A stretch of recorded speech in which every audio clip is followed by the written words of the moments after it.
नुसतं भरलेलं मीठ, त्याच्यात लवंगा आणि भीमसेनी कापूर म्हणजे वास्तू रेमेडी नाही. ओके. त्याने उपयोग होत नाही. कोविडच्या काळामध्ये जॉब गेलेली एक मुलगी माझ्याकडे आली आणि तिला घरून काहीतरी काम करायचं होतं. त्यावेळेला मी अत्यंत डोकं लावून विचार केला, की मला कमीत कमी पैशात हिला मॅक्झिमम कसं काय बेनिफिट देता येईल.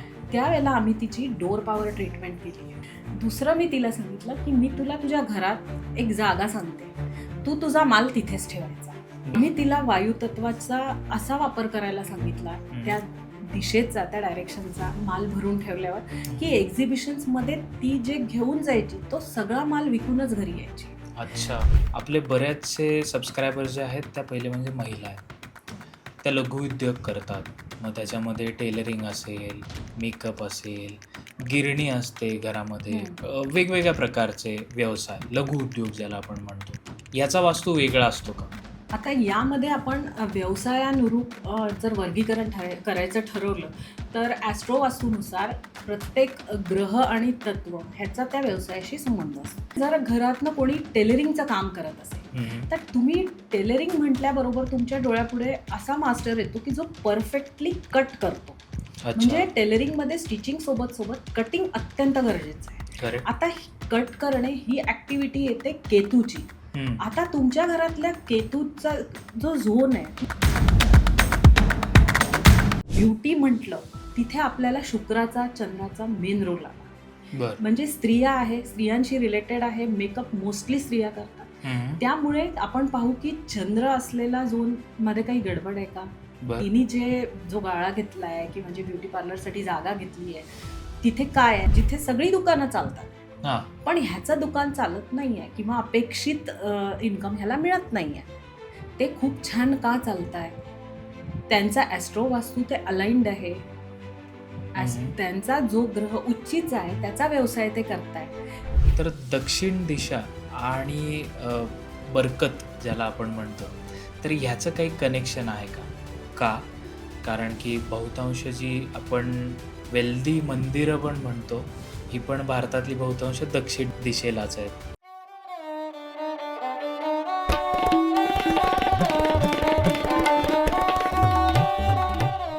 कॉस्मोस्टार मीडिया प्रेझेंट स्वीट टॉक्सच्या आजच्या पॉडकास्टमध्ये तुमच्या सगळ्यांचं मनापासून स्वागत.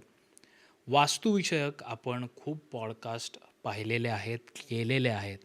त्यामुळे आता प्रत्येकाला आपलं बाथरूम कुठल्या बाजूला असलं पाहिजे, आपलं किचन कुठल्या बाजूला असलं पाहिजे, हे सगळ्यांना आता तोंडपाठ झालेलं आहे. पण आम्ही असा विचार केला की बऱ्याच लोकांचे जे व्यवसाय असतात हे घरातून चालतात. मग त्याच्यामध्ये ब्युटी पार्लरसारखा व्यवसाय असेल, शिवणकाम असेल, क्लाउड किचन असेल किंवा कुठल्याही प्रकारचा गृहउद्योग असेल. सो हा ज्यावेळी आपण बिझनेस करतो किंवा व्यवसाय करतो, तो प्रत्येकाचा चालतो असं नाही किंवा तो जरी आत्ता जोशामध्ये सुरू केला तरी काही काळानंतर बंद पडतो. तर मग ह्याचा आणि वास्तूचा काही संबंध असू शकतो का?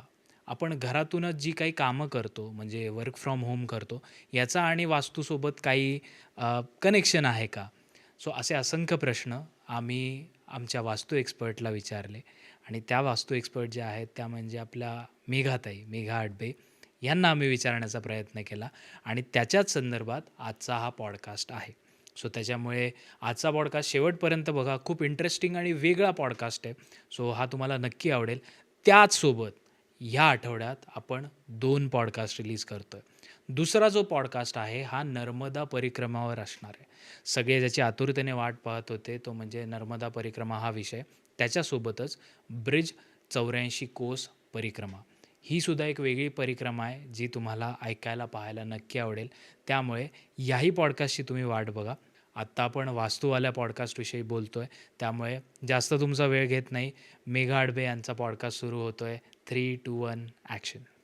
मेघाताई, तुमचं स्वागत आहे पुन्हा एकदा आपल्या पॉडकास्टमध्ये. आणि आजचा जो पॉडकास्ट आहे हा खूप इंटरेस्टिंग होणार आहे, कारण की आम्ही वास्तूविषयी, ॲस्ट्रो वास्तूविषयी तर बोलणारच आहोत, पण त्यासोबत तुम्हाला बऱ्याच तुम्ही जर करिअर आत्ता तुमचं सुरू झालं असेल किंवा तुम्ही घरातून काही व्यवसाय करत असाल तर तो कशा पद्धतीने केला पाहिजे, तो वास्तू फ्रेंडली कसा होऊ शकतो किंवा ॲस्ट्रो फ्रेंडली कसा होऊ शकतो, या रिलेटेड डिटेल्ड इन्फॉर्मेशन तुम्हाला या पॉडकास्टमधून मिळेल. ताई, पहिलाच प्रश्न मी तुम्हाला हा विचारेन, की हल्ली जे बिल्डर्स असतात, आपण घर घ्यायला जातो, सो बिल्डर्स म्हणतात, की प्रत्येक घर, प्रत्येक फ्लॅट जो आहे आमचा हा वास्तू फ्रेंडली. कधी-कधी आपण इंटेरियर डिझायनर्स जे असतात ते पण म्हणतात, की ना आम्ही वास्तू बघून सगळं करतो. मग काय आहे वास्तू एक्सपर्टची काय गरज आहे या इंडस्ट्रीमध्ये? किंवा ओव्हरऑल वास्तू एक्सपर्ट का महत्त्वाचा असतो? कसं आहे की बिल्डरनी जरी जाहिरात केली की वास्तू कम्पेटेबल घर ते विकत आहे, तरी ते वास्तू कम्पेटेबल फ्लॅट विकत नाही. ते ज्यावेळेला वास्तू कन्सल्टन्सी घेतात, त्यावेळेला ती स्कीम कशी सोल्ड आउट होईल, हां. त्यांची एक मर्यादा असते की इतक्या इतक्या टाईम पिरियडमध्ये बुकिंग झाले पाहिजे, बरं. हाय राईज मिळाला पाहिजे. त्यांच्या व्यवसायाची जी गरज आहे त्याच्यासाठी ते आमची कन्सल्टन्सी घेतात. बरं. त्यावेळेला ते आम्हाला हे विचारत नाही की इंडिव्हिज्युअल फ्लॅट्समध्ये आलेला टॉयलेट बरोबर आहे का, हं. त्याच्या टाईल्स कुठल्या रंगाच्या घेतल्या पाहिजे, प्लॅटफॉर्मचं फेसिंग कुठे असलं पाहिजे, किचन ओके. प्लॅटफॉर्म कुठल्या झोनमध्ये आला पाहिजे, किंवा ज्या 2 विंग्ज आहे त्याच्यामध्ये डक्ट तर चुकीच्या ठिकाणी नाही, आम्ही दिलेल्या बाल्कनी टेरेसेस हे बरोबर आहेत का, हे बारकावे ते बघत नाही, किंबहुना त्यांना शक्य पण होत नाही इतक्या बारकावे बघून काम करणं. ओके. ते त्यांच्या व्यवसायाला जे गरजेचं आहे त्याची कन्सल्टन्सी आमच्याकडून घेतात.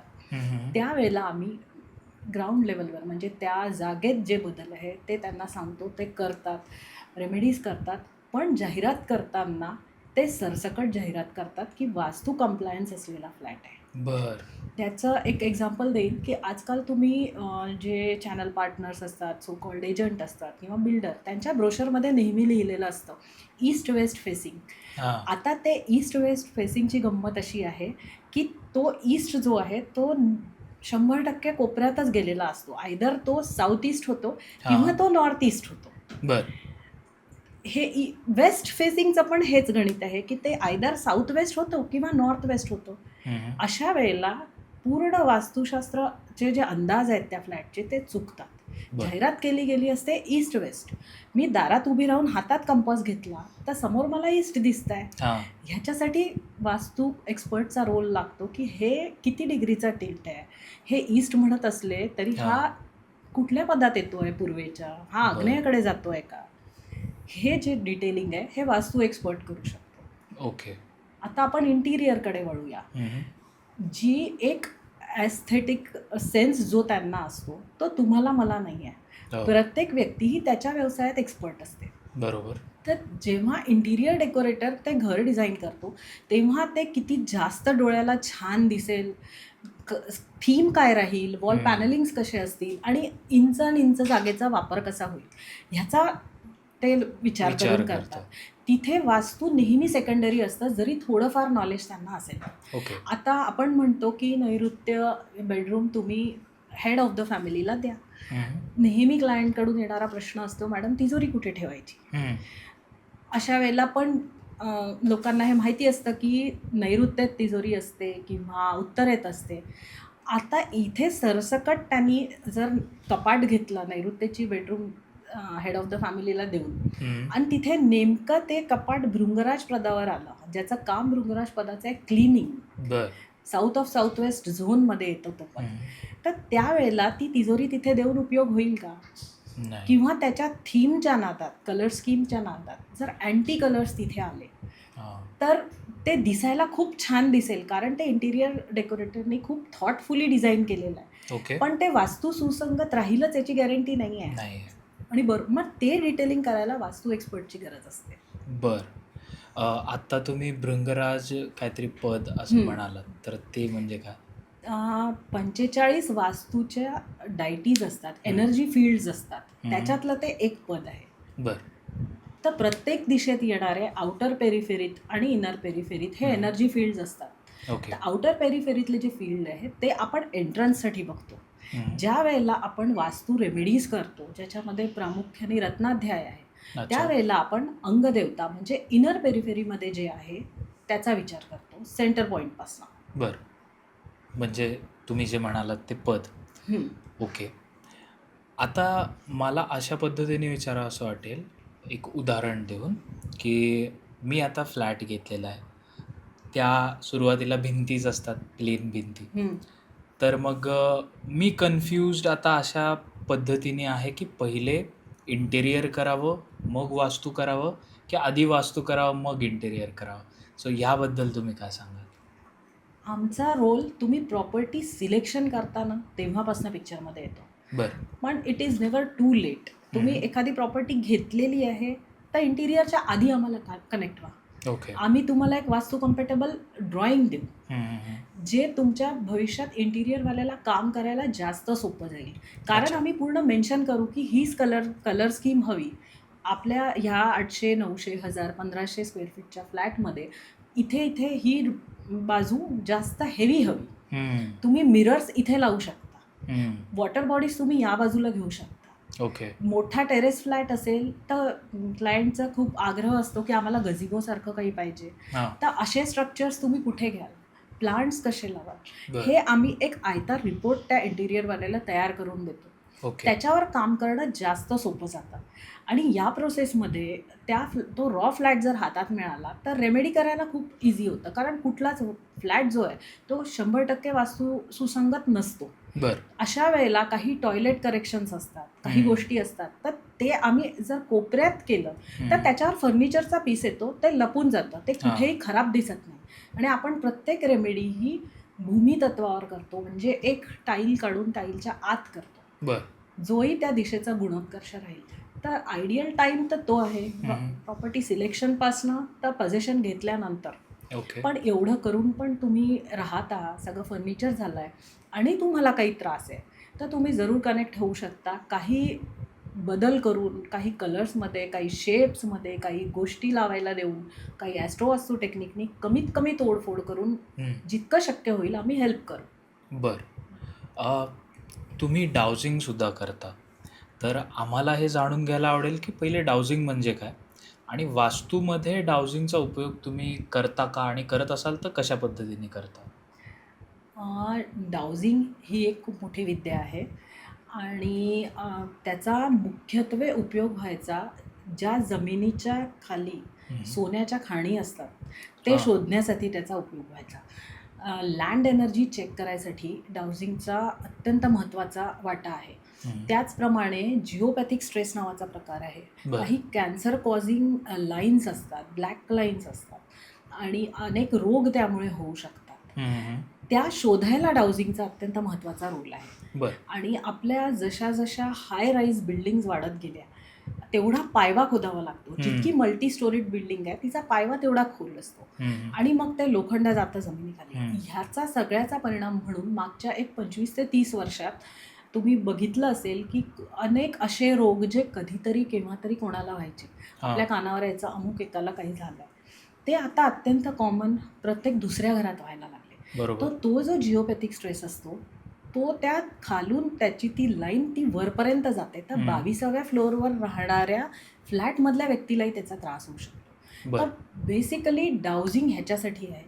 लँड एनर्जी मॅपिंग त्यांनी खूप परफेक्ट करता येतं. जिओपॅथिक स्ट्रेसबद्दल डाउजिंगमुळे कळतं. हम्म. आपल्या बऱ्याच गोष्टीचे जे आन्सर्स असतात येस नोचे ते त्यामुळे कळतात. बरं. आणि जमिनीच्या खाली पाणी शोधायला पण त्याचा वापर होतो. वापर होतो. म्हणजे आपण पारंपरिक जे पाणी शोधणारे लोक असतात, हातात नारळ घेऊन जे शोधतात, हो. तो डाउजिंगचाच एक प्रकार आहे. अच्छा. थोडंसं आता वियर्ड मला तुम्हाला विचारायचं आहे, की वास्तू ज्यावेळी आपण करतो, तर अर्थात जरा तिरके विचार करणारे जे लोकं असतात, ते असा विचार करतात, की आजकाल AI आलं आहे. वास्तू एक्सपर्ट काहीतरी त्यांची फी घेणार. AI तर फ्री आहे. मग मी AIवरून वास्तू माझा फ्लोअर प्लॅन टाकून हे मी पण केलेलं आहे एकदा, म्हणून विचारतो, की तिथे फ्लोअर प्लॅन टाकायचा किंवा माझ्या बर्थ अकॉर्डिंगली किंवा माझ्या काय म्हणतात टाईमच्या प्रमाणे, माझ्या कुंडलीप्रमाणे मी सगळं चेक करायला बघतो, की माझ्यासाठी कुठला वास्तू कम्पॅटिबल आहे, कुठले कलर्स कम्पॅटिबल आहे. तर मग AIचा वापर आता सगळे करायला लागलेले आहेत. मग तरी पण वास्तू एक्सपर्टची का गरज वाटते? असं आहे, AIला प्रश्न विचारणारा पण स्वतःच्या बुद्धीने विचारतो, बरोबर आहे. तो विचार जे करू शकतो, जी त्याची कुवत आहे, त्याला जे वाटतं प्रॉब्लेम फाइंडिंग त्याच्या प्रॉपर्टीमध्ये, तेच तो विचारणार. हां. आणि AIला लिमिटेशन्स आहे काही. आज जर तुम्ही टाकलं त्याच्यात की image of left handed person, तरी तो जी इमेज तुम्हाला पाठवेल ती राईटीची राहणार. हां. त्याच्यानंतर एखादी भिंत आहे, काही पण XYZ नंबर ऑफ ब्रिक्स त्याच्यामध्ये आहे.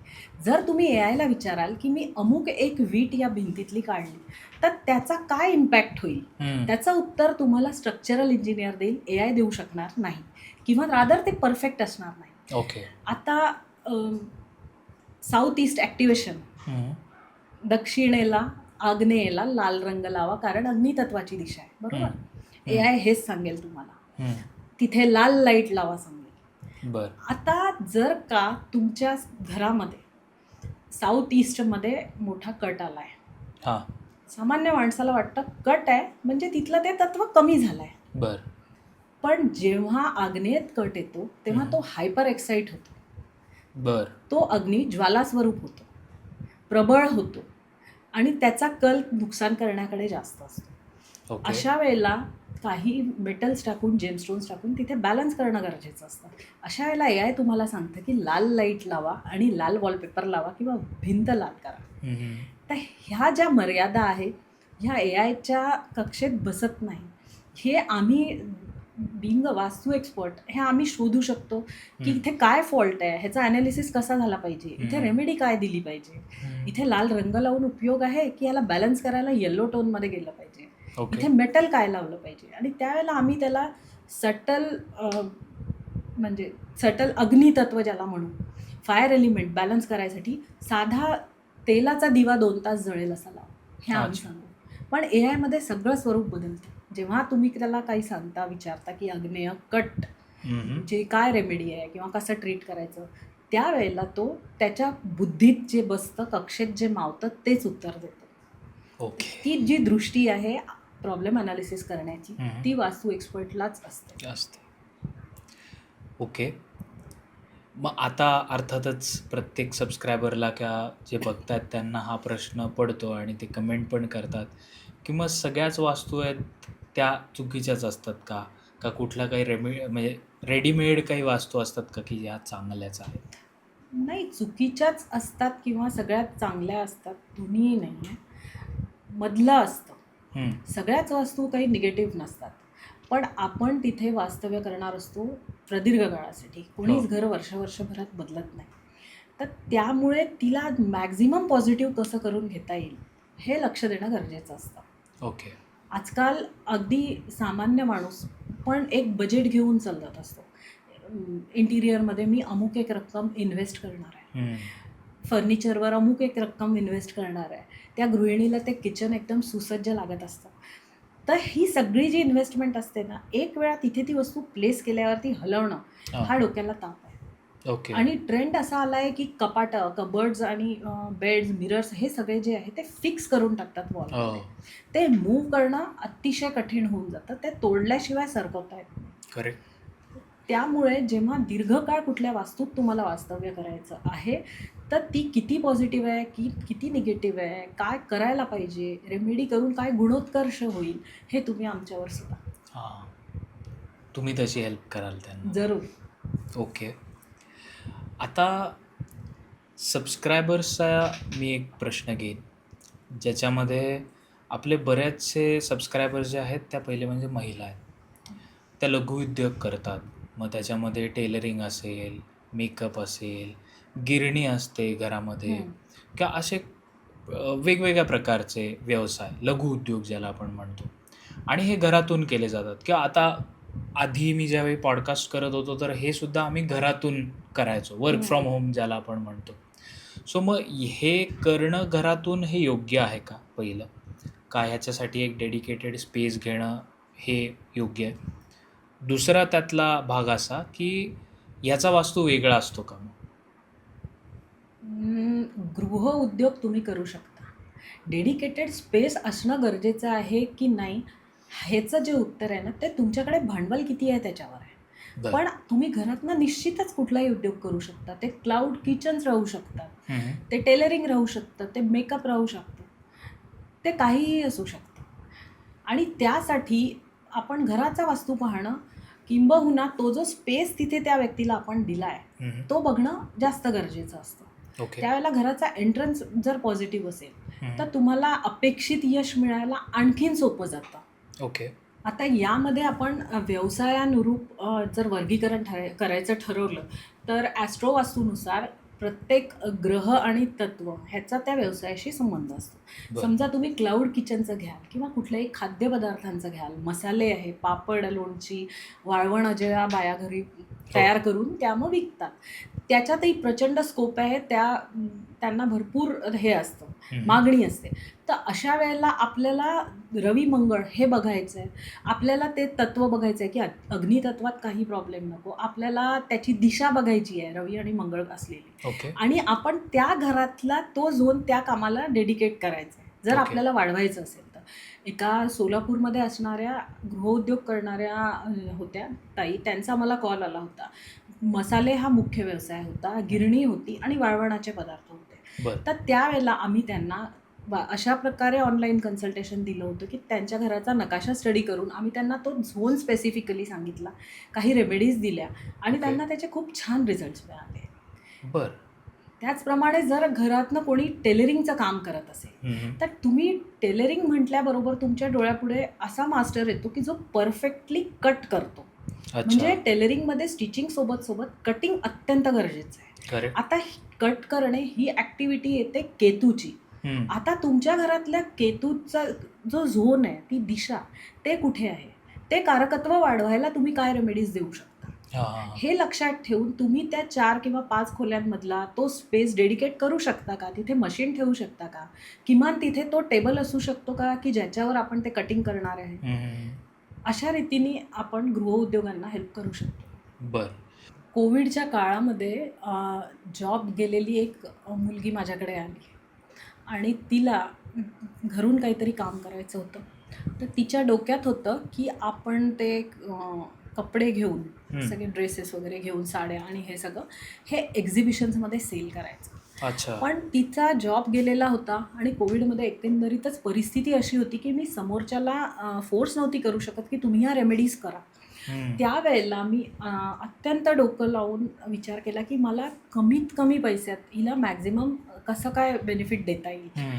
त्यावेळेला आम्ही तिची डोअर पॉवर ट्रीटमेंट केली. तिला सांगितलं की बघ, तू माल न घेता तो सेल नाही करू शकत. म्हणजे तुझ्या डोक्यात एक एक्स अमाऊंट ऑफ भांडवल आहे, तयार आहे.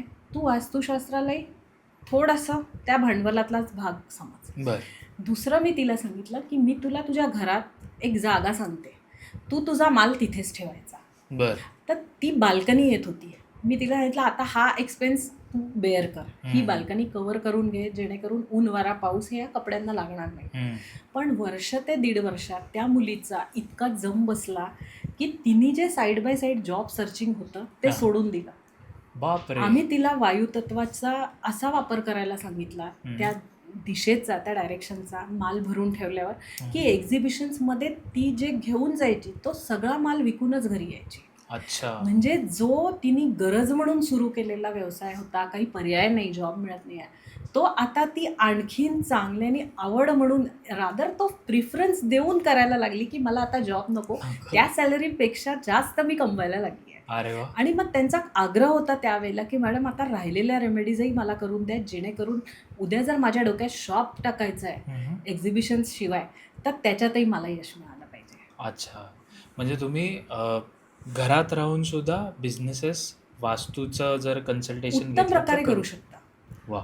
आता आमचा जो व्यवसाय आहे तर याच्या बाबतीत तुम्ही काय सांगाल? कारण आमचं तर सगळं मीडिया रिलेटेड आहे, पण बहुतांश मीडिया हाऊसेस म्हणा किंवा सोशल मीडिया एजन्सीज म्हणा या घरातूनच काम करतात. मग त्या ह्याच्यात ते कसं? इथे पर्सनल कुंडलीचा खूप मोठा रोल येतो. जिथे तुमचा मीडिया आला, टेक्नॉलॉजी आली आणि व्हायरल होणे एका रात्रीतनं ज्याला म्हणतो, या गोष्टी आल्या, हे कारकत्व राहूचं आहे. अशा वेळेला त्या व्यक्तीच्या कुंडलीत राहू कसा आहे, तो उच्च स्थानात आहे का, त्याच्या घरामध्ये राहूची जी दिशा आहे ती बॅलन्स आहे की नाही, तिला ॲक्टिवेट करायला काय करता येईल. आणि दुसरी गोष्ट, जे पण चॅनल्स चालवतात, पॉडकास्ट घेतात, त्याच्यात सगळ्यात महत्त्वाचं असतं कम्युनिकेशन. बरोबर. त्याच्यासाठी लागणारा ग्रह बुध आहे. तर आपण तो झोन ॲक्टिवेट करू शकतो का जिथे बुध आहे, त्याच्यासाठी काय करता येईल, तिथे काय आहे ॲक्च्युली ते चेक करणं हे गरजेचं. ओके. सॉरी तुमचा फ्लो ब्रेक केला. पण आत्तापर्यंत इथपर्यंत पॉडकास्ट बघता तर प्लीज खाली दिलेल्या सबस्क्राईब बटनवर सबस्क्राईब करा. कारण तुम्ही सगळे पॉडकास्ट बघता पण सबस्क्राईब करत नाही. सो प्लीज चॅनलला सबस्क्राईब करा आणि तुमचा पॉडकास्ट आता कंटिन्यू होईल. 3, 2, 1 ॲक्शन. आता मीडिया हाऊसेसचं तर हे झालं, पण जिम असेल, ब्युटी पार्लर असेल किंवा बरेचसे तुमच्याकडे डॉक्टर्स किंवा डेंटिस्ट्स पण येत असतील. सो त्या रिलेटेड वास्तू कसं काम करतं? प्रत्येक व्यवसायाचा एक युनिक सेलिंग पॉईंट असतो, एक स्किल सेट असतो. मला अमुक एका सलूनमध्ये जाऊनच हेअरकट घ्यायचा आहे हां. किंवा मी ह्याच डेंटिस्टकडे जाऊन माझ्या दाताची ट्रीटमेंट घेते. हम्म. मी हे बुटीक बदलू शकत नाही. हे हम्म. एक गुडविल असतं. तर ह्या केसमध्ये त्या व्यवसायाला पण त्या स्पेसशी अलाइन करायसाठी ॲस्ट्रोवास्तूची मदत घेता येईल. ओके. की ब्युटी म्हटलं तिथे आपल्याला शुक्राचा चंद्राचा मेन रोल आला. बरं. म्हणजे स्त्रिया आहे, स्त्रियांशी रिलेटेड आहे. मेकअप मोस्टली स्त्रिया करतात. त्यामुळे आपण पाहू की चंद्र असलेला झोनमध्ये काही गडबड आहे का, बरं. तिने जो गाळा घेतला आहे किंवा जे ब्युटी पार्लरसाठी जागा घेतली आहे तिथे काय आहे, त्याच्यानंतर ती कुठल्या ब्रँडचं ब्रँडिंग करते आहे का, ते कुठे लावायचं, प्रॉडक्ट्स कुठे असतील. तर ओके. थोडक्यात शुक्र आणि चंद्र प्रधान हा व्यवसाय आहे. त्याच्यानंतर ते सलोन असेल, ते हेअर ट्रीटमेंट्स आणि कटिंगसाठी फेमस असेल. तर अशा वेळेला जे तुम्ही म्हणता की AI मध्ये आम्ही रेमेडी विचारू शकतो, तर AIच्या कक्षेच्या बाहेरची रेमेडी सांगते हां. की आत्ताच मी सांगितलं की प्रत्येक व्यवसायाचा एक स्किल सेट असतो, हम्म. युनिक सेलिंग पॉईंट असतो. ते जे युनिक सेलिंग प्रोडक्ट आहे ते आपण डिस्प्ले तिथे करू शकतो का. अच्छा. जो स्किल्सचा झोन आहे, जो आपल्याला ॲक्टिवेट करायचा आहे, हम्म. जिथे ते प्रोडक्ट अमुक एका किमतीचं विकून तिला फायदा आहे हम्म. त्या सलूनवालीला, ते आपण तिथे डिस्प्ले करू शकतो का. ओके. किंवा हेअर कटिंग करणारी असेल तर आपण जस्ट एक सीझर तिथे हँग करून ठेवू शकतो का. ओके. हे पण रेमेडी म्हणून काम करेल. अच्छा. सबकॉन्शियस माइंडमध्ये तुम्ही हे प्रोग्राम करत आहात की हा माझा स्किल सेटचा झोन आहे, हे माझं स्किल आहे हम्म. कटिंग करणं, हेअर कट करणं. तर तिथे मी हँग काय करतोय, माझा टूल. बर.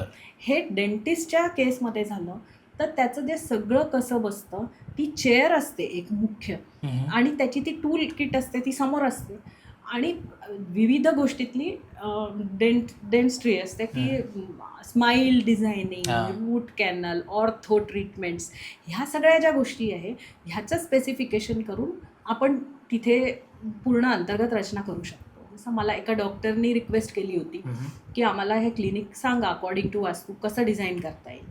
तर त्यावेळेला त्यांच्या डिझायनरने त्यांना सांगितलं होतं की एंटर केल्याबरोबर जी भिंत दिसते तिथे आपण ती वॉल आहे तिथे ते सगळं डिस्प्लेला ठेवू, पोस्टर्स वगैरे जे काही लिहिलं असतं ओके. एक्सप्लेनेशन ट्रीटमेंटचं. त्यावेळेला मी त्यांच्याकडनं प्रोसेस समजून घेतली की तुमचा मुख्य भर कशावर आहे. तर त्यांनी सांगितलं आम्ही इम्प्लांट्स करतो, हां. डेंटल इम्प्लांट्स असतात, त्याच्यात आम्ही एक्सपर्ट आहोत. बर. आमच्याकडे तुम्हाला मार्केट रेटपेक्षा एक 10,000 कमी आम्ही किमतीने इम्प्लांट्स देतो, कारण आम्ही ते होलसेलमध्ये घेतो. बर. तर तिथे भर होता डेंटल इम्प्लांट ट्रीटमेंटवर. करेक्ट. तर मी त्यांना सांगितलं की जी वॉल तुम्हाला मी सांगते आहे तिथे आपण एक तो आर्टिफिशियल इम्प्लांट ठेवू, हम्म. त्याचं वरती एक्सप्लेनेशन असणार आहे आणि ब्रँड नेम त्याच्या बाजूला असणार आहे. ओके. जो फेम ज्या दिशेतनं मिळते, एक हम्म. ब्रँड नेम असतं, तिथे तुम्ही ज्या कुठल्या ह्या कंपनीचा इम्प्लांट यूज करता किंवा विकता, हम्म. आपण त्याचं नाव लिहू, ओके. वर तुमचं नाव राहील. तर हे सगळं आम्ही तिथे केलं आणि त्यांना खूप छान रिझल्ट Results मिळाले मिळाले. त्याचे. ओके. पण मग आता हा जो तुम्ही झोन सांगताय तर हा जेनेरिक कुठला असतो झोन? दक्षिण दिशा तुमच्या गुडविलची असते, नेम फेमची असते. नैऋत्य दिशा स्किल सेटची असते. बर. पण हा पुन्हा त्या जागेचा अंदाज घेऊन हम्म. उत्तर दिशेला किती टिल्ट आहे त्याप्रमाणे ते ड्रॉइंग काढून प्रत्यक्ष बघितल्याशिवाय सरसकट लावून होणार नाही. तसं होत. कारण ते त्याच्या आजूबाजूलाच चुकीचे हे आहेत, झोन्स आहेत. झोन. जर तिथल्या ऐवजी ते बाजूला शिफ्ट झालं थोडं तर त्याचा फरक पडू शकतो. बर. तुम्ही तिथे कलर वेगळा वापरला तरी फरक पडू शकतो. बर. मला त्याच विषयी तुम्हाला विचारायचं आहे की आता ह्या पॉडकास्टमधून आता जसं तुम्ही दक्षिण दिशा सांगितली तर सगळेजण दक्षिणेला आता समजा लावायला काहींनी चालू वॉल केलं. ऑफ एक्सलन्स बनवू शकतो दक्षिणेला. हां हां. घरामध्ये तुम्हाला जर दक्षिण हायलाईट करायची आहे तर तुम्हाला मिळालेले अचीवमेंट्स आहे, मेडल्स आहे, हम्म. तुमच्या मुलांना मिळालेल्या ट्रॉफीज आहे, हे सगळं तुम्ही दक्षिणेत लावू शकता. लावू शकतो. थोड्या प्रमाणात मरून कलरचा वापर करू शकता, बर. गोल्डन कलरचा वापर थोड्या प्रमाणात करता येईल, बर. हे करता येईल. पण आता ज्या काही रील्स असतात युजली, आपण नॉर्थ साईडचे जे काही सो कॉल्ड वास्तू एक्सपर्ट्स असतात, ते असे काही ना काहीतरी रेमेडीज सांगतात. पण त्याच्यात जसं तुम्ही म्हणालात, की कुंडलीचा फरक पडतो. सो कधी-कधी या रेमेडीजचे ॲडव्हर्स इफेक्टसुद्धा तुम्हाला किंवा साइड इफेक्टसुद्धा बघायला मिळू शकतात.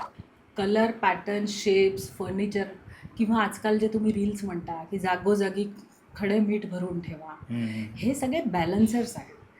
बॅलन्सिंग केव्हा होतं? तुम्ही त्याचा बॅलन्सर्सचा वापर केव्हा करू शकता? जेव्हा मूळ वास्तू जी आहे ती तुमची वास्तू सुसंगत आहे. बरं, फॉर्म करेक्ट आहे. फॉर्म करेक्शनला फ्लॅट्समध्ये स्कोप नसतो. बरं. जर तुमचं जमिनीवरचं घर असेल, तिथे जे काही आहे फॉर्म करेक्शनमध्ये येणाऱ्या गोष्टी, खिडकी बनवणे, हं, खिडकी तोडणे, एखादी भिंत गाळणे, हं, हं. हे जिथे आहे, जिथच्या तिथे सगळं आहे ना, त्याच्यानंतर हा रोल येतो, की तुम्ही कुठे मूव्ह करताय सोफा, तुम्ही ओके. वॉलला वॉलपेपर कुठला लावताय, घरात झाडं कोणची असावी इनडोअर प्लांट्समध्ये, किंवा तुम्ही जागोजागी ते मीठ भरून ठेवताय का? हां. नुसतं भरलेलं मीठ, त्याच्यात लवंगा आणि भीमसेनी कापूर म्हणजे वास्तू रेमेडी नाही. नाही. ओके. त्यांनी उपयोग होत नाही. ते हेल्प करतं.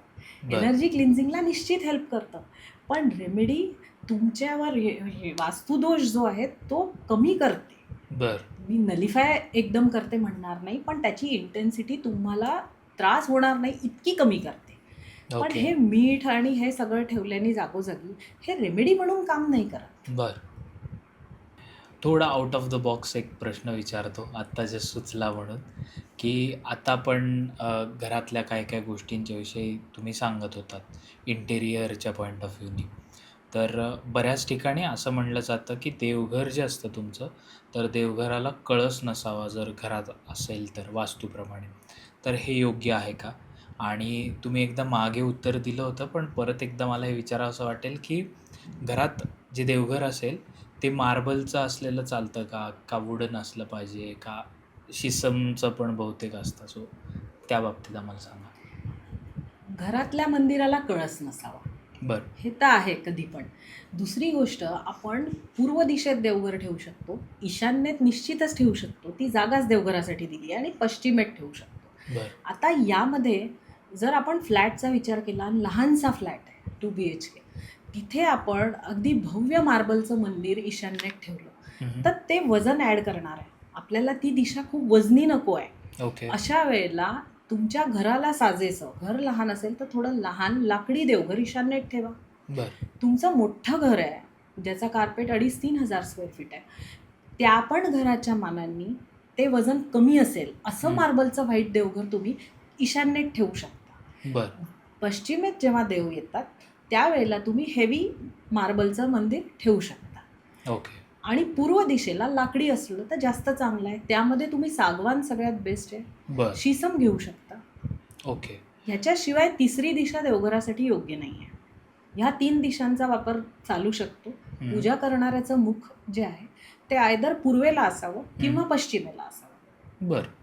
म्हणजे ही मांडणी देवघराची अशी असणार आहे की देव पण दक्षिणमुखी नाही हं. आणि पूजा करणारा पण दक्षिणमुखी नाही. ओके.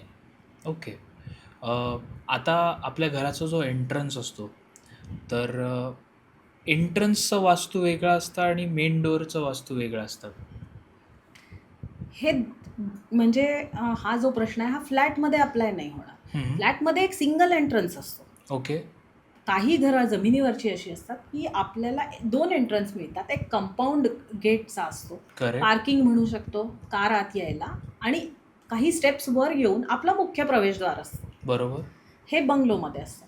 त्यावेळेला दोन्ही जर एंट्रन्स शुभ पदात घेता आले हं. तर खूप चांगलं. बरं. त्याचप्रमाणे कंपाऊंड वॉलचा एंट्रन्स आणि आपला मेन डोअरचा एंट्रन्स हे जर क्लॉकवाईज स्ट्रीमिंगनी जर घेता आलं तर अधिक चांगलं. क्लॉकवाईज म्हणजे कसं? क्लॉकवाईज स्ट्रीमिंग म्हणजे कसं की दक्षिण दिशेला तुमचं कंपाऊंड वॉलचं घर आहे, हं. एंट्रन्स आहे, सॉरी, हं. प्लॉट दक्षिण दिशेला आहे.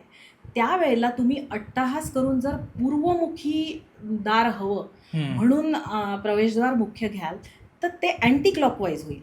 बरं. त्यावेळेला जर तुम्ही पश्चिमेचं घेतलं मुख्य एंट्रन्स प्रवेशद्वार तर ते क्लॉकवाईज स्ट्रीमिंग होईल. ओके. तर हे थॉटफुली डिझाईन करावं लागतं. जेव्हा 2 दारं येतात ते एकमेकांसमोर नको. बरं. 2 पल्ल्याचं घ्यायला पाहिजे, घ्या. त्याच्याने एनर्जी फ्लो जास्त चांगला असतो. आणि ओके. फ्लॅटचा विचार कराल तर हं. आपलं जे गेट असतं तेच आपलं मुख्य प्रवेशद्वार असतं, दार, ओके. जिथून आपण आत येतो. तर त्याचा वास्तू वेगळा, घराचा वास्तू वेगळा असं नसतं, सगळा वास्तू अलाइन्ड असतो. ओके. हे म्हणू शकता की प्रत्येक दिशेला येणाऱ्या प्रवेशद्वारानुसार त्याची म्हणजे त्याच्या रेमेडीज बदलतात बरं.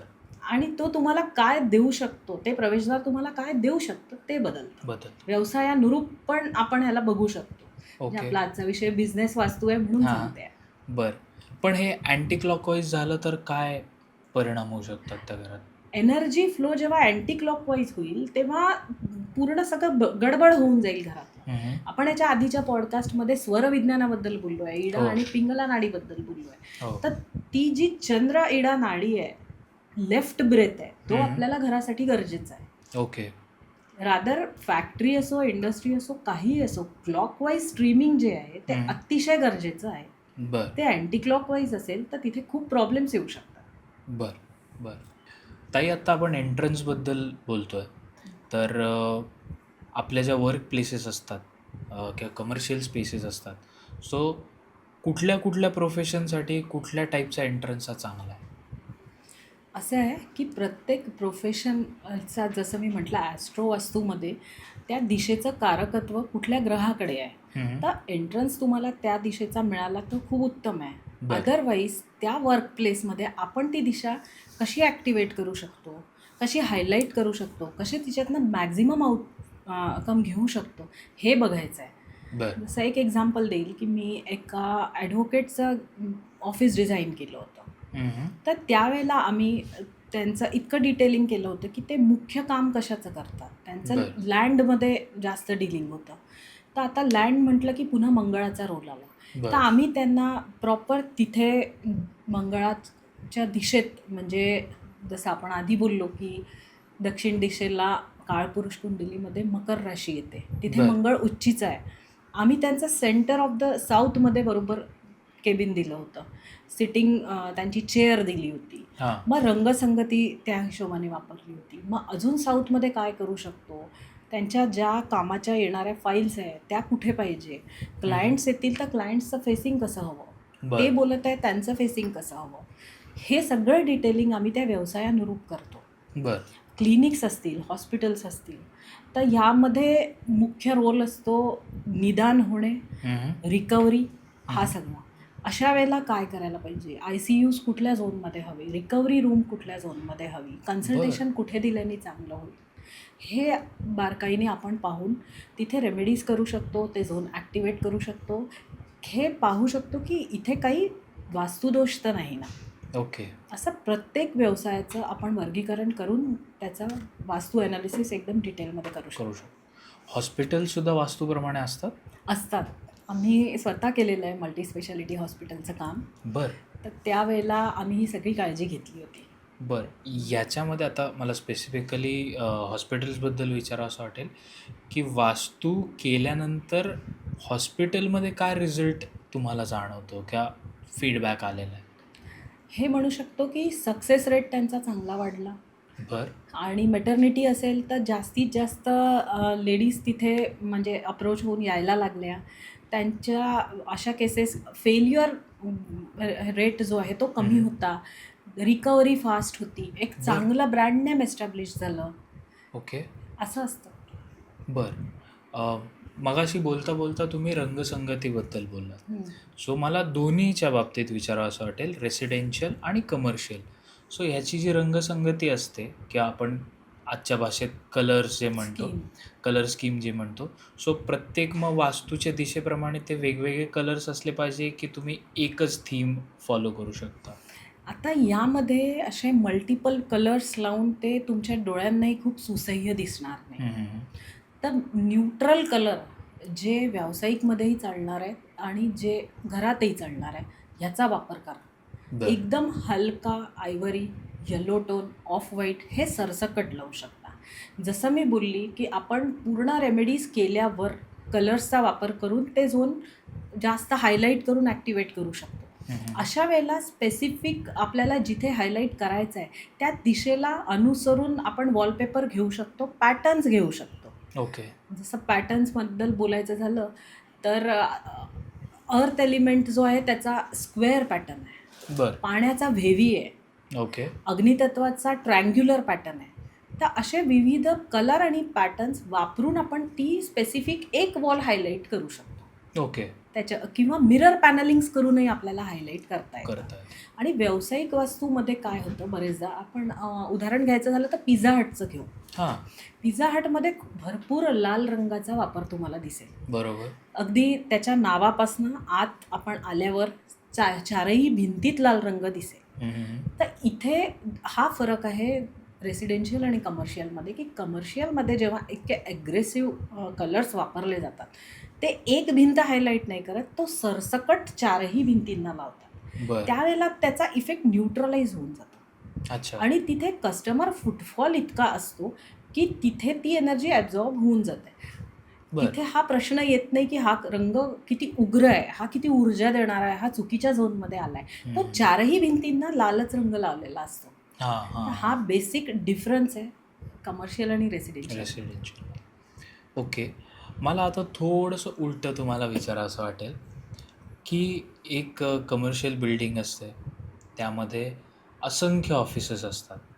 पण सगळे ऑफिसेस जे आहेत समजा त्याचं इन्कम जे आहे ते स्टेडी नसतं, कारण सगळे एकच अमाऊंट अर्न करतात असं नाही. Very good. सगळ्यांना वेगवेगळे प्रॉब्लेम्स पण येतात. सो मग जर वास्तूप्रमाणे केल्या असतील, जसं आपण सुरुवातीला म्हणलं बिल्डर्सचं ह्याचं, तर मग ह्या सगळ्या गोष्टींमध्ये एवढे डिफरन्सेस कसे काय येतात? कसं आहे, आता तुम्हाला एक शॉप घ्यायचं आहे किंवा एखादा गाळा घ्यायचा आहे, तुम्ही बघाल की मॅक्झिमम ते सोल्ड आउट आहे. तिथे बाजूचं दुकान खूप छान चालतं आहे, हे दोन्ही बाजूच्या दुकानांमध्ये खूप फुटफॉल आहे आणि एक शॉप अवेलेबल आहे मधलं, ते मी घेतो. तुम्ही त्यावेळेला वास्तूच्या अँगलनी ते बघायला जातच नाही की त्यांचे व्यवसाय काय आहे, तुमचा व्यवसाय काय आहे, ते खूप छान का चालत आहे, त्यांचा ॲस्ट्रो वास्तू ते अलाइंड आहे, त्यांचा जो ग्रह उच्चीचा आहे त्याचा व्यवसाय ते करताय आणि त्या गाळ्याला, त्या एंट्रन्स तो त्याला पूरक आहे. बर. या खोलात तुम्ही जात नाही. तुम्ही बघता की किंमत एकदम योग्य आहे, दोन्हीकडचे तिन्हीकडचे दुकानं चालत आहे, तर मी तिथे गाळा घ्यायला हरकत नाही आणि व्यवसाय सुरू करायला हरकत नाही. करेक्ट. जेव्हा सरसकट सगळे दुकानं चालतात तर हे म्हणू शकतो की उत्तम लँड एनर्जी आहे, म्हणून ते चालतात. बर. पण समजा एखाद्याला स्पेसिफिक व्यवसाय करायचा आहे, तो त्या डोक्यात ठेवून ते विकत घेतो आहे शॉप. तर एक एक्झाम्पल देईल, समजा आता इलेक्ट्रॉनिक आयटम सेल्सचं ते शॉप आहे, मोबाईल्स आहे, सगळं काही आहे, जे काही येतं इलेक्ट्रॉनिक श्रेणीमध्ये. आणि अतिशय अशा ठिकाणी आहे मॉल की जिथे सगळी दुकानं चालतात, हां. पण ह्याचं दुकान चालत नाही आहे किंवा अपेक्षित इन्कम ह्याला मिळत नाही आहे. तर ह्याच्यामध्ये जेव्हा तुम्ही इलेक्ट्रॉनिक्स पुन्हा म्हणता तेव्हा तिथे पुन्हा राहू आला.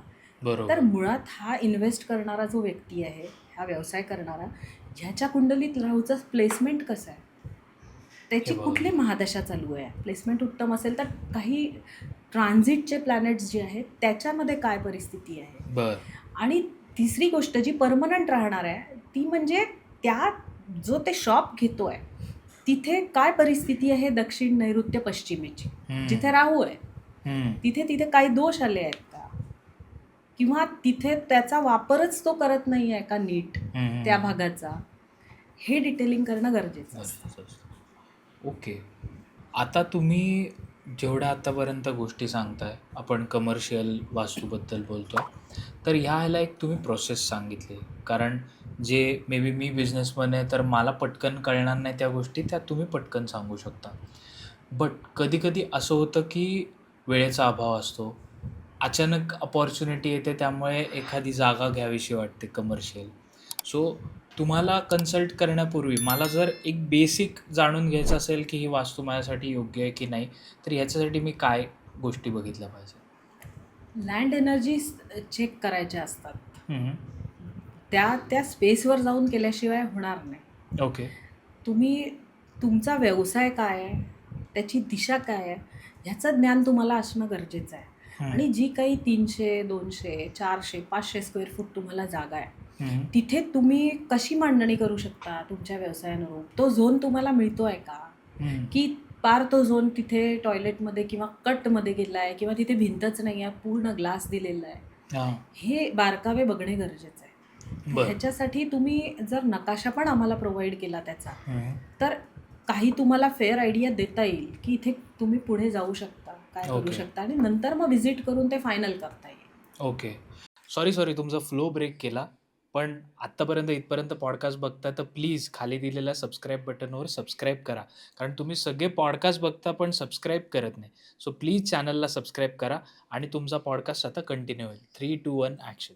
पण समजा तुम्ही पण अवेलेबल नाही आहात, तुम्ही कुठेतरी गेलेला आहात आणि मला आता काही करून आज ती डील फायनल करायची. मी पुन्हा हेच काय? म्हणेल की व्यवसायानुरूप आहे. बरं. तरी एक सांगेल की प्रत्येक व्यवसायासाठी गरजेचा असणारा ग्रह बुध आहे आणि बुध ग्रहाची दिशा उत्तर आहे. बरं. तर तुम्ही हे पाहू शकता की त्या गाळ्यामध्ये उत्तर दिशा दोषविरहित आहे का. बरं. ती आणि कशी बघायची?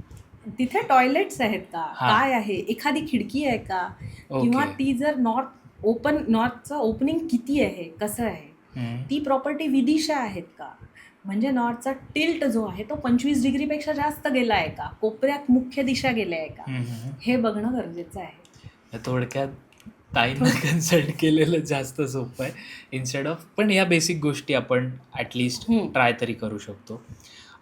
ताई, आता आपण परत रेसिडेन्शियल वास्तूकडे येऊयात. बऱ्याच घरांमध्ये खूप मिरर्स असतात, खूप आरसे लावलेले असतात.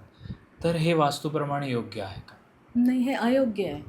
इथे पुन्हा वास्तुतज्ञांचा रोल येतो.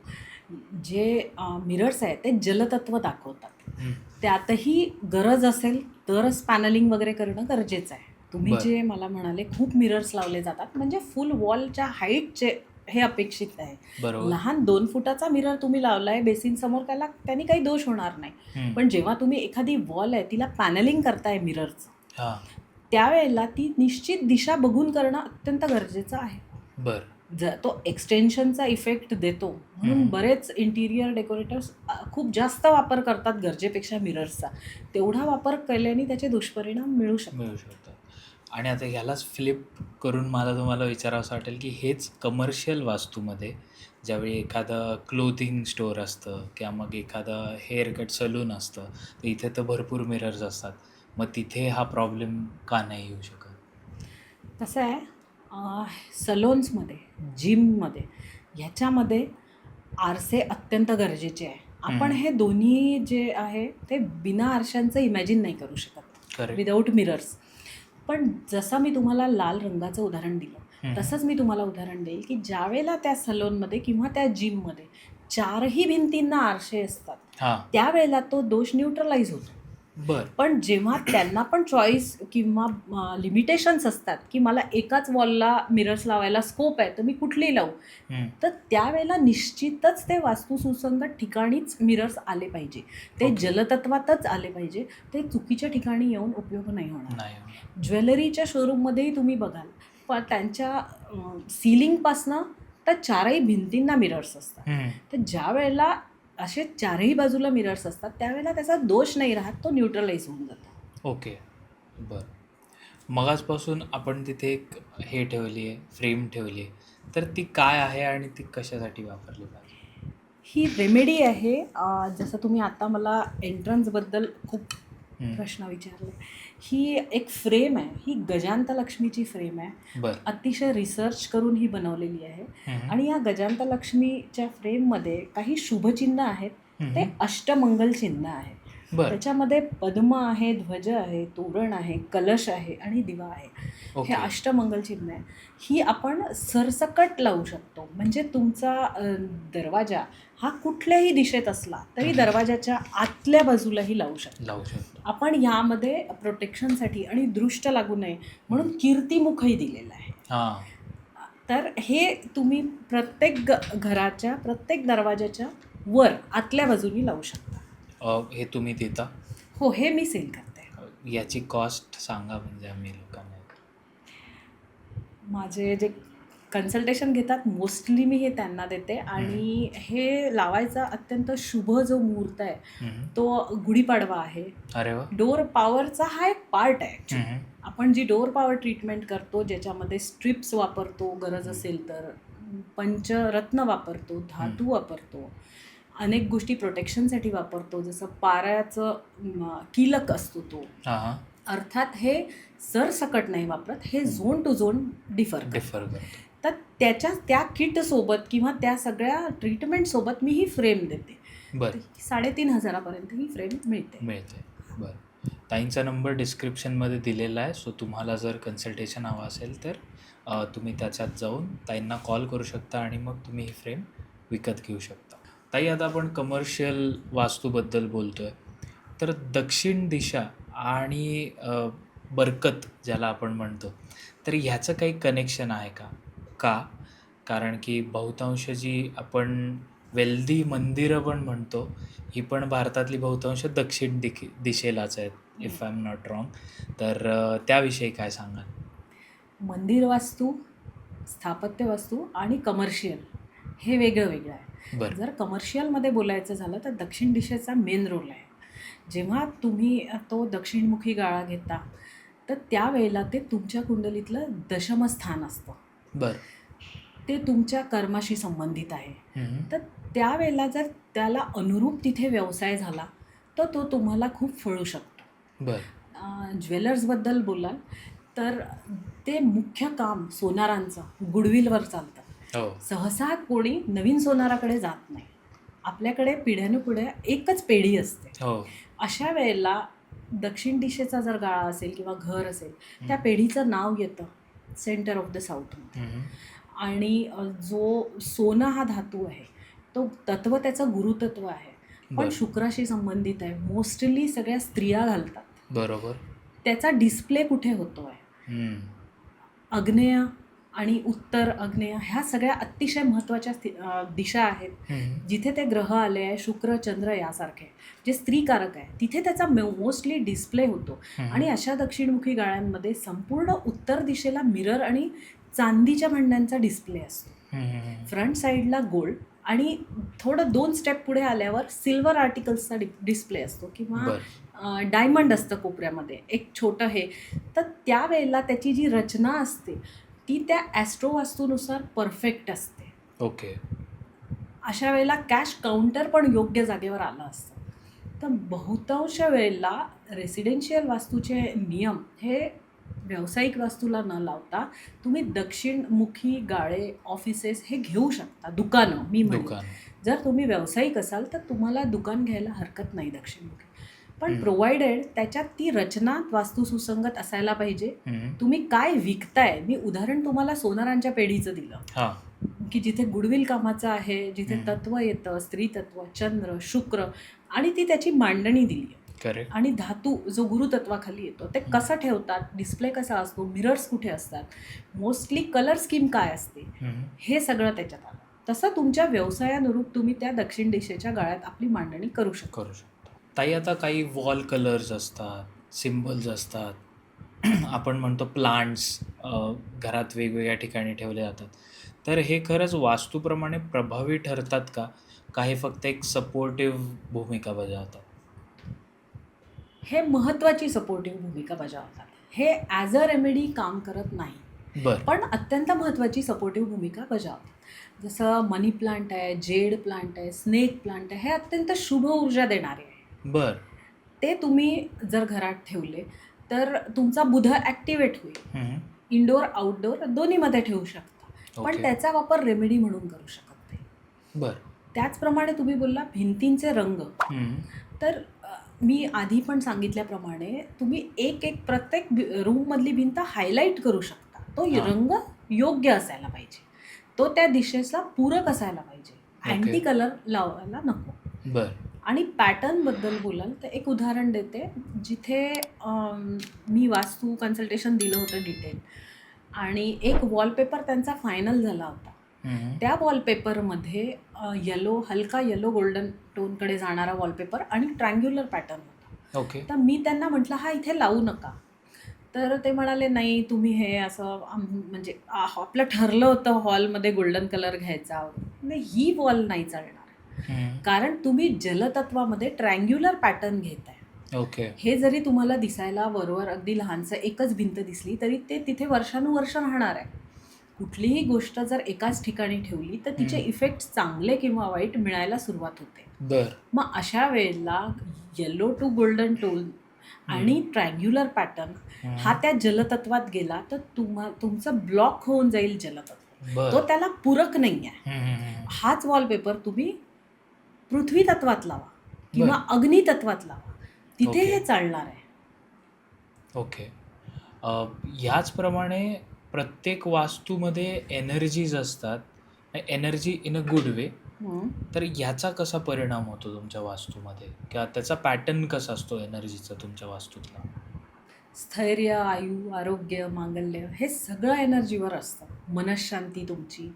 आणि जसं सांगितलं की एनर्जीचं जे स्ट्रीमिंग असतं ते क्लॉकवाईज होणं गरजेचं आहे.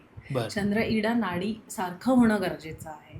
त्याच्यात रोल असतो घर सिलेक्शन करताना की खिडक्या कुठे आल्या आहे, ऊर्जा येणार कुठून आहे तुमच्या घरात. तर तो रोल, आपले दरवाजे, खिडक्या आणि एंट्रन्स हा मेन रोल प्ले करतं त्या एनर्जी स्ट्रीमिंगमध्ये. जर लँड एनर्जी उत्तम असेल तर त्या घराचा लेआउट कसा आहे, मुख्य तिथनं ऊर्जा कोणत्या दिशेतनं येते आहे, त्याच्यावर त्या घराची ऊर्जा ठरत असते.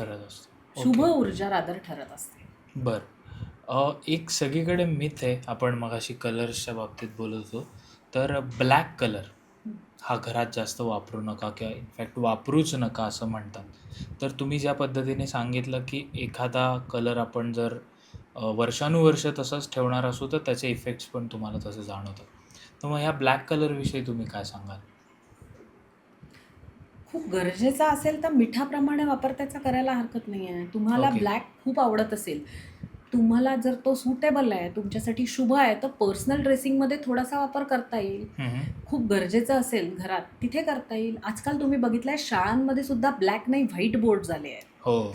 तर तुम्हाला रिस्क का घ्यायची आहे? पण तुमची वर्क प्लेस त्याला पूरक असेल तर, मी घरात तर ब्लॅक टाळा म्हणेल सहसा, पण वर्क प्लेस त्याला पूरक असेल, जिथे डार्क निळा, काळा ह्या रंगाचा वापर मॅक्झिमम केला तर चालणार आहे, तर निश्चित करू शकता. पण का टाळा ब्लॅक? ब्लॅकमध्ये कुठलीही गोष्ट शोषून घेण्याची क्षमता आहे. तर आपल्याला ज्या वेळेला तो सगळ्या मेमरीज, सगळ्या एनर्जी शोषून घेईल, ते योग्य ठरणार नाही. जेव्हा तो निगेटिव्हिटी पण शोषून घेईल ती आणि होल्ड करून ठेवेल काळा रंग. दुसरी गोष्ट, तो शनीच्या कारकत्वात येतो काळा. घरात 4 लोक राहतात, 4ही लोकांचा शनी उच्चीचा असणं अशक्य आहे, गरजेचं नाही. एखाद्यासाठी बेनिफिशियल असेल तो पर्सनल ब्लॅक कलर शर्ट, रुमाल कुठल्याही पद्धतीने वापरू शकतो. पण जेव्हा तुम्ही घरात 4-6 लोक राहता, तेव्हा जर तुम्ही मॅक्झिमम वापर घरात काळ्याच रंगाचा केला आहे, पडद्यांपासून बेडशीट्सपर्यंत, तर ते निगेटिव्हली इफेक्ट देऊ शकतं. ओके. ताई, आता कलर्सबद्दल तुम्ही सांगितलं, ब्लॅक कलर आणि हे सगळे मिथ्स. मागच्या पॉडकास्टच्या कमेंट सेक्शनमध्ये काही लोकांनी अशी पण कमेंट केली होती की मग दारूची दुकानं, पब्स किंवा मग असे जे विचित्र व्यवसाय ज्याला आपण म्हणतो, जे आपण युजली टाळतो, तर अशा ह्याचं पण वास्तू असतं का? ह्याचं पण वास्तू होतं का? हो, निश्चितच होतं. जे लोक या व्यवसायात पडतात ना, त्यांच्या स्वतःचाच राहू त्या पोझिशनमध्ये असतो, ॲक्टिवेट असतो, उच्चीचा असतो. आणि कसं आहे, आपण सूर्याला हात जोडतो, बरोबर आहे, आपल्याला दिसणारा एकमेव देव आहे तो. ज्या वेळेला सूर्याचा अस्त होतो त्यावेळेला शनीचा उदय होतो, शुक्र, राहू यांचे उदय होतात या ग्रहांचे. आणि हे जे तुम्ही व्यवसाय सांगितले, डिस्कोथेक्स, पब्स, दारू, हे सगळे, ह्याचा डायरेक्ट संबंध आहे नाईट लाईफशी. हे दिवसा उजेडी होणारे व्यवसाय नाही, हे सूर्यास्तानंतर होणारे व्यवसाय आहे, जेव्हा शनी, राहू, शुक्र उगम पावतात तेव्हा. तर ह्या व्यवसायांना तो अंधार, ते एक्सायटेशन जे की नैऋत्य, दक्षिण, पश्चिम दिशेत आहे, ते पूरक ठरतं. ह्यांना तो काळा रंग पूरक ठरतो. बेसमेंटमध्ये जरी हे गाळे असले तरी ते भरपूर चालतात. कारण तो व्यवसाय करणाऱ्या पर्सनली त्या व्यक्तीचा आणि त्या जागेचं हे बरोबर अलाइनमेंट ॲस्ट्रो वास्तूनुसार असतं. असतं. बरं. हे व्यवसाय जर दिवसा उजेडी केले तर हे नाही चालणार. ओके. मग या व्यक्तीच्या कुंडलीमध्ये राहू किंवा शुक्र किंवा शनी हा जास्त प्रबळ असतो का? हो, सपोर्टिव्ह असतो अशा व्यवसायांना. जेव्हा बरं. आपण लिकर आणि ह्या गोष्टींकडे बघतो ॲनालिसिस कुंडलीचा करताना, त्यावेळेला त्याच्या शनी राहूचा मेन रोल येतो. ताई, आता आपण कमर्शियल वास्तूविषयी बोलतोय, इंडस्ट्रियल वास्तूविषयी बोलतोय. सो एक आपण रॅपिड फायर करूयात. आम्हाला तुम्ही एकदम क्विकमध्ये सांगा, मी काय तुम्हाला प्रश्न विचारतो. आयडियल ऑफिसची डिरेक्शन आणि लेआउट असं काही असतं का? असतं. ओके. आणि ती कुठली डायरेक्शन असली पाहिजे, एक बेसिक? ती पर्सन टू पर्सन व्हेरी करते. बरं. प्रत्येक दिशेतनं तुम्ही मॅक्झिमम आउटकम घेऊ शकता. ओके. CEO किंवा MD जे असतात त्यांची केबिन कुठल्या दिशेला असावी? दक्षिण नैऋत्येला. ओके. रिसेप्शन एरिया कुठे असावा? आपल्याला मिळालेल्या स्पेसमध्ये एंटर केल्याबरोबर फ्रंट साईडलाच असतो. आपण तो आयडियल डायरेक्शनला घेऊन जाऊ शकत नाही. ती त्या स्पेसची मागणी असते, त्यानुसार लक्ष ठेवून आपण तो करायचा. करायचं असतं. त्याच्यामध्ये जर डिटेलिंग करायचं झालं तर आपल्याला असं पृथ्वी तत्वातलं रिसेप्शन एरिया मिळाला आहे तर आपण तिथे हेवीनेस क्रिएट करू शकतो. ओके. किंवा आपल्याला ईस्ट टू नॉर्थ साईडचा मिळाला आहे तर आपण अजून एन्हान्स करायला काय वापरू शकतो ते पाहायचं गरजेचं आहे. बरं. स्टाफला बसण्याची व्यवस्था साधारणतः कशी असावी?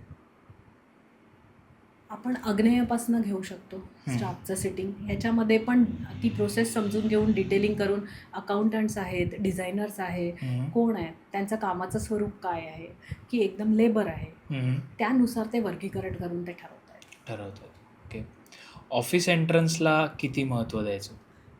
द्यायचं, भरपूर द्यायचं. ओके. बऱ्याच ठिकाणी ब्रँडिंग केलं जातं, त्यावेळी ती जाहिरात जी असेल ती कुठल्या झोनमध्ये ठेवावी किंवा कुठल्या दिशेला ठेवावी? आपल्याला नेम फेम देणाऱ्या दिशेमध्ये हायलाईट करून ठेवावी, ज्याने आपलं गुडविल वाढेल आणि नाव होईल. ओके. असे पदं, असे दिशा आपल्या शास्त्रामध्ये आहे. तर तिला हायलाईट करून, ॲक्टिवेट करून, काही गुणोत्कर्ष करून वास्तूनी आपण तिथे मग ती फ्रेम लावू शकतो किंवा आपले प्रोडक्ट डिस्प्ले ठेवू शकतो, नाव ठेवू शकतो, लोगो पण ठेवू शकतो. अत्यंत महत्त्वाचं. असं काय असतं का की फॉर एक्झाम्पल मला असे एक्सपिरियन्सेस आलेत की मी जेव्हा मॉलमध्ये गेलेलो आहे, मला काहीतरी फायनान्शियली गेन झालेलं आहे किंवा ज्या चांगल्या फायनान्शियली गोष्टी झाल्यात हे मी मॉलमध्ये असताना घडलेले आहेत. सो कसं त्याचा आहे की इन्कमशी रविवार पेठ डोळ्यासमोर आणा आणि मॉल डोळ्यासमोर आणा. जेव्हा तुम्ही मॉलमध्ये जाता तेव्हा तुम्ही 4 पैसे जास्त खर्च करून येता. करेक्ट. बरोबर आहे. एक ब्रँडेड वस्तू घेऊन येता. झारा तुम्हाला रविवार पेठेत मिळणार नाही. झाराचं शॉप तुम्हाला मॉलमध्ये मिळेल. जेव्हा तुम्ही ती ब्रँडेड वस्तू घेऊन पैसे खर्च करता तर तुमचा शुक्र ॲक्टिवेट होत असतो. बरं. तो ॲक्टिवेट झाल्यामुळे मग तुम्हाला त्याचे बेनिफिट्स मिळतात. ओके. काही डील्स फायनल झाल्या असतील, काही झालं असेल तर ह्याचं कनेक्शन तुमच्या शुक्राशी आहे. म्हणजे तुम्ही जेवढं स्पेंड कराल तेवढे तुमच्याकडे तुम्हाला परत तो येईल. पर्सनली अनुभव आलाय, पण सरसकट सगळे लोक पण हे करू शकता. त्यांचा पण आपली चादर पाहून आपण म्हणतो पाय पसरायचे ना, तर डेफिनेटली करू शकतात. ब्रँडेड कपडे, परफ्युम्स, बेल्ट्स, शूज, पण त्याच्यातही प्रिफर करायला पाहिजे की लेदर नसलेल्या गोष्टी वापरा. बरं. ती डेड एनर्जी आहे. लेदर ही डेड हां, आहे. किती पण ब्रँडेड असलं तरी ते टाळलेलं बरं. बरं. ताई, आता बरेच मोठे ब्रँड्स असतात आणि त्याच्या आजकाल फ्रँचायझीज घेतल्या जातात. तर मी समजा उद्या गेलो आणि कुठल्या ब्रँडची फ्रँचायझी घेतली, तर मग ही मी वास्तूप्रमाणे घेतली पाहिजे का व्यक्तीप्रमाणे घेतली पाहिजे का ॲस्ट्रो वास्तूप्रमाणे? ॲस्ट्रो वास्तूप्रमाणे. ते कमिशन, ब्रँडिंग, नेम आणि तो व्यवसाय तुम्हाला पूरक आहे का? फर्स्ट क्वेश्चन हा आहे. आता जर इथे आपण म्हटलं पूरक आहे, तुम्ही जे काही करताय ते, एखादं कॅफे चालवताय, त्याची ती फ्रँचायझी आहे, स्टारबक्सची किंवा कुठल्याही कॅफेची, ते तुमच्या ह्याच्यात ते तुम्हाला पूरक आहे. मग अशा वेळेला आपल्याला ती प्लेस शोधायची आहे की जिथे ते मॅक्झिमम आपल्याला आउटकम देऊ शकेल. तिथे वास्तूचा रोल येतो. बरं. मग ताई, एखाद्या रेस्टॉरंटची किंवा कॅफेची त्याची एनर्जी म्हणा किंवा त्याचं वास्तू म्हणा, हे कसं पद्धतीने वेगळं असतं? वेगळं म्हणजे ह्याच्यात जर आपण वर्गीकरण केलं तर रेस्टॉरंटमध्ये सगळ्यात मुख्य जी आहे ते फूड चा संबंध आहे. करेक्ट. कॅफेमध्ये लिजर टाईम आहे किंवा आजकाल को-वर्किंग प्लेसेस म्हणून पण कॅफेचा वापर होतो आणि तिथे ते फ्री वायफाय वगैरे प्रोव्हाइड केलं हो, जातं. हो. म्हणजे अपेक्षित काय आहे की आलेली व्यक्ती ही 2 तास बसावी. बरोबर. म्हणजे ॲम्बियन्स वातावरण निर्मिती महत्त्वाचं आहे. आणि त्याच्यानंतर जर अजून लक्झरी सेगमेंटमध्ये गेलो तर रिसॉर्ट आहे, जिथे टेस्ट सोबत तुम्हाला सगळ्या लँडस्केपिंग रूम्स सगळ्या लक्झरी एकत्रित वापर ज्याचा होतो ते रिसॉर्ट सेक्शन आहे. करेक्ट. तर ह्याच्यामध्ये पण वर्गीकरण करताना म्हणजे मला रेस्टॉरंटचं काम करायचं आहे, तर त्यावेळेला मी त्यांचं किचन परफेक्टच करणार. बरं. मी तिथे सेकंड बेस्ट ऑप्शन नाही पाहणार, कारण आपण आजही अमुक एका ठिकाणची चव म्हणून लक्षात ठेवून जातो. ओके. किंवा मला जर कॅफेचं डिझायनिंग करायचं आहे कुठलं, तिथे येणारा व्यक्ती रिलॅक्स होणार आहे, लेजर टाईम घालवणार आहे किंवा काम करणार आहे. थोडक्यात तिथे त्याला अपेक्षित आहे मानसिक शांती. करेक्ट. तिथे चवीत थोडंसं कॉम्प्रोमाइज चालू शकतं. तिथे किचन महत्त्वाचं नाही आहे, तुम्ही स्पेस कुठला डेडिकेट करताय त्याला, रंगसंगती काय आहे ते आणि तिथे जे जसं मी म्हटलं की एक मानसिक शांती, सूदिंग ॲटमॉस्फिअर हे एन्हान्स करायला काही रेमेडीज करू शकतो का, गुणोत्कर्ष करू शकतो का, हे मी पाहणार आहे. बरं. आणि रिसॉर्ट सेगमेंटकडे जर आलं तर इथे वास्तूचा पूर्ण सर्वतोपरी वापर आपण करू शकतो. म्हणजे अगदी लँडस्केपिंगपासनं जमिनीत जे आपण पहिल्यांदा बोललो होतो प्लवं, म्हणजे जमिनीच्या उताराची सूत्र असतात आणि अतिशय योग्य ठिकाणी आलेला उतार भरभराट देऊन जातो. हो. तर तसा लँडस्केपिंग, पाण्याचा वापर, रिसॉर्ट म्हटलं की ते स्विमिंग पूल शिवाय आणि पाण्याशिवाय इनकम्प्लीट आहे. तर अशा वेळेला जर आपण पाणी तिथे अगदी योग्य ठिकाणी दिलं, तिथे हिली साईड योग्य ठिकाणी दिला, जिथे आपल्याला फ्लोअर लेवल राईज करायची आहे असं दिलं, जिथे आपल्याला त्यांचे ते कॉटेजेस जे मॅक्झिमम प्राइझी आहेत, एकदम लक्झरियस सेगमेंटमध्ये येणारे आहेत, ते त्या जागेच्या पर्टिक्युलर झोनमध्ये दिले. ते एकर्समध्ये काम असतं आणि हे सगळं लक्षात ठेवणे, काही पार्ट ओपन ठेवला वास्तूनुसार, तर हे त्या रिसॉर्ट ओनरला खूप फायद्याचं ठरेल. ओके. म्हणजे जिथे pantry, kitchen, play area, swimming pool, landscaping सगळं कव्हर होईल.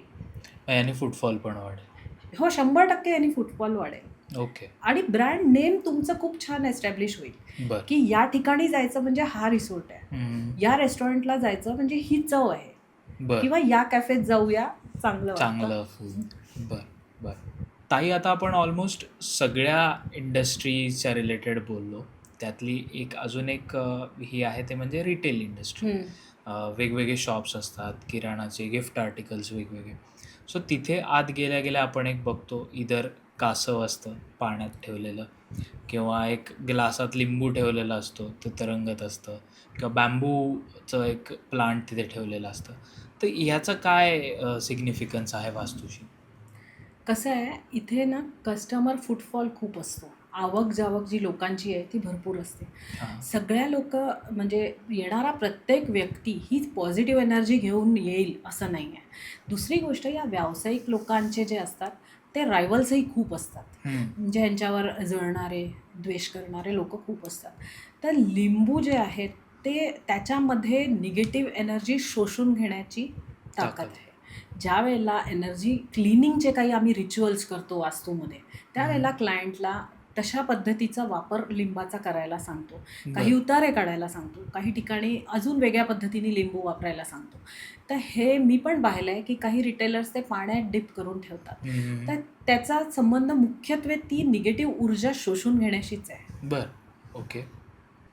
आपण आता व्यावसायिक वास्तूबद्दल बोलतो आहे, त्यातूनही तुम्ही शॉप ओनर्सबद्दल प्रश्न विचारला. तर फॉर एनी शॉप्स, ते गारमेंटचे असू द्या, ते किराणा मालाचं दुकान असू द्या, कुठल्याही दुकानांसाठी जर आपल्याला शक्य असेल तर आपण आग्नेय दिशेचा वापर चांगल्यात चांगल्याप्रमाणे करू शकतो.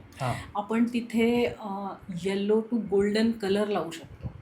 तिथे 2.5 ते 3 तास जळणारा एखादा नंदादीप किंवा लहानसा दिवा लावावा. आणि आपण तिथे कॅश काउंटर घेऊ शकतो. कॅश काउंटर घेताना आपलं जे फेसिंग आहे ते पूर्वे किंवा उत्तरेकडे असावं. ते निगेटिव्ह डायरेक्शनला फेस करणारं असू नये. ही काळजी आपण अगदी कितीही लहानात लहान दुकान असलं तरी घेऊ शकतो की कॅश काउंटर आग्नेयात घ्या. त्यांनी तुम्हाला फरक पडेल. कारण आग्नेय दिशेत शुक्र आहे बर. आणि दुकानदारांना पैशाची आवक जावक असते, तर त्यांना चांगले गेन्स मिळू शकतात त्याच्यात. त्या आहे. ओके. कुठल्याही स्पेसमध्ये म्हणजे ते रेसिडेन्शियल असू शकतं किंवा कमर्शियल असू शकतं, डझंट मॅटर. पण तिथे शुभ ऊर्जा असणं, लँड एनर्जी चांगली असणं हे अत्यंत गरजेचं आहे. बर. तर आपल्या धर्मात, आपल्या शास्त्रातच अतिशय शुभ काही चिन्ह आहे. त्यातलं एक चिन्ह आहे स्वास्तिक. बरोबर. ते नंदावर्त स्वास्तिक म्हणून एक असतं. ओके. ते चांदीत असतं, ते कॉपरमध्ये असतं. तर इथे दिशेनुसार वर्गीकरण करून आपण साधारणतः पूर्व उत्तर या भागात चांदीचे आणि उरलेल्या सगळ्या भागात कॉपरचे स्वास्तिक आपल्या नाभीच्या लेवलच्या वर भिंतीत इन्सर्ट करून लावू शकतो. अच्छा. ते फार मोठे असण्याची गरज नाही आहे. ते अगदी लहान 2-2 इंचाचे असले तरी तरी चालते. चालेल. ही अशी रेमेडी आहे की जिनी तुम्हाला फक्त आणि फक्त फायदाच होणार आहे. हां. कारण ते परमनंट त्या भिंतीमध्ये प्लेस्ड राहील. ते आडवं असं एक झरी करून, एक ग्रूव्ह करून तुम्ही ठेवू शकता. ठेवू. खूप मेजर तोडफोड नाही आहे, पण ते तिथे त्या त्या झोनमध्ये प्लेस्ड राहील. हे तुम्ही स्वतः पण करू शकता. हे तुम्ही आमच्याकडे आले तर आम्ही तुम्हाला आणखीन टू द स्केल मॅपिंग करून जे ड्रॉइंग काढतो ऑटोकॅडमध्ये त्याच्यात ते झोन्स मार्क करून देऊ बर. की ह्या पदात लावा, त्या पदात लावा. पण स्वास्तिक कुठेही जर आपल्या साधारणतः नाभीच्या वर आलं म्हणजे ज्याच्यात पाय पडू नये हा त्याचा हेतू आहे त्या शुभचिन्हावर, बर. तर ते तुम्हाला फायदाच देणार आहे. ते त्या स्पेसची एनर्जी वाढवणारच आहे. अरे वा. ताई, आता कमर्शियल वास्तू असेल किंवा रेसिडेन्शियल वास्तू असेल, याच्यामध्ये कधी कधी खूप नेगेटिव्ह फिलिंग येतं. तर ही नेगेटिव्हिटी घालवण्यासाठी किंवा ही नेगेटिव्ह एनर्जी ट्रान्सफॉर्म करण्यासाठी काही अशी पॉवरफुल रेमेडी तुमच्याकडे आहे का? कसं आहे, आपण सुरुवातीलाच वास्तुशास्त्राच्या डेफिनेशनमध्ये वास्तुशास्त्राला महातंत्र म्हटलं आहे हो. आणि त्याच्यात शिवशक्तीचा समुदाय आहे हे म्हटलेलं आहे. तर माझ्या गुरूंनी अत्यंत रिसर्च करून एक लिंग भैरवी नावाची निर्मिती केली आहे. बर. ती मेटलमध्ये पण असते आणि स्टोनमध्ये पण असते. तिच्यामध्ये त्या त्या मेटलचा पण वापर केलेला आहे, वेदी आहे आणि त्याच्यावर लिंगम आहे. बर. तर ती आमची सगळ्यात स्ट्रॉंगेस्ट रेमेडी आहे, जी आम्ही अशा ठिकाणी देतो जिथे आम्हाला लक्षात येतं की खूप मोठा दोष आहे आणि तोडफोड करण्यासारखी परिस्थिती नाही आहे, किंवा कुठे कुठे आम्हाला खूप जास्त प्रमाणात ऊर्जा पाहिजे असते. हां. तर ते त्या वास्तुतज्ञावर आहे त्याचा वापर कसा आणि कुठे करायचा. काही रिच्युअल्स करून त्याची स्थापना करतो की कुठे खड्गमाला स्तोत्र आहे, कुठे रुद्राष्टकाचा पाठ करू नये आणि तिची जिथे शक्य झालं तिथे वर ठेवू शकतो. सुंदर आहे दिसायला. बर.